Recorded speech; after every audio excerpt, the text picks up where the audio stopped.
మిథున రాశి. ఈ మిథున రాశి వారికి ఈ సంవత్సరం ఆదాయం 8, వ్యయం 11గా తెలుస్తోంది. అట్లాగే రాజ్యపూజ్యం 1, అవమానం 7గా తెలుస్తోంది. అయితే ఈ రాశి వారికి గురువు కేతువు అంతగా అనుకూలంగా లేదు గనక, అలాగని భయపడాల్సిన అవసరం అయితే ఏమీ లేదు.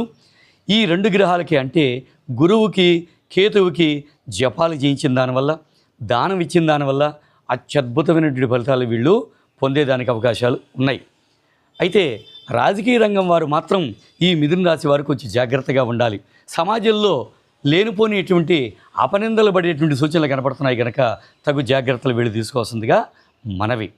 అట్లాగే విద్యార్థులకి అత్యద్భుతమైనటువంటి ఫలితాలు రావాలి అంటే గురువుకి వీళ్ళు జపం చేసి తీరవలసిందే.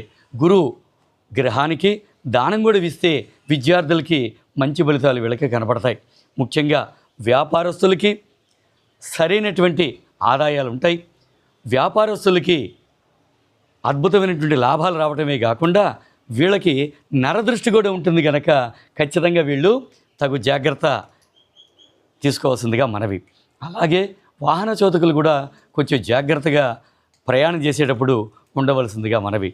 కుటుంబంలో ఉండేటువంటి వాళ్ళల్లో దాంపత్య జీవనంలో కొద్దిగా అవగాహన రాహిత్యం వల్ల వీళ్ళకు చిన్నపాటి సమస్యలు వచ్చేదానికి అవకాశాలు ఉన్నాయి కనుక వీళ్ళు సాధ్యమైనంత వరకు శివాలయంలో ప్రదక్షిణం కనుక చేసినట్లయితే మంచి ఫలితాన్ని వీళ్ళు పొందేదానికి అవకాశాలు ఉన్నాయి. అంతేకాకుండా ఈ సంవత్సరం అంతా కూడాను వ్యవసాయదారులకి పంటలు అత్యద్భుతంగా పండుతాయి. కాంట్రాక్టుదారులకి బాగుంది. అట్లాగే షేర్ మార్కెట్ వాళ్ళకి కూడా అద్భుతమైన ఫలితాలు ఈ మిథున రాశి వారికి కనపడుతున్నాయి. అయితే ఈ సంవత్సరం అంతా కూడాను ఈ చిన్నపాటి ఒడిదుడుకులు కూడా లేకుండా ఓం శ్రీం హ్రీం శివాయ నమః, ఓం శ్రీం హ్రీం శివాయ నమః అనేటటువంటి దివ్య మంత్రాన్ని జపించినట్లయితే అద్భుతమైన ఫలితాలు వీళ్ళందరూ కూడా పొందేదానికి అవకాశాలు ఉన్నాయి.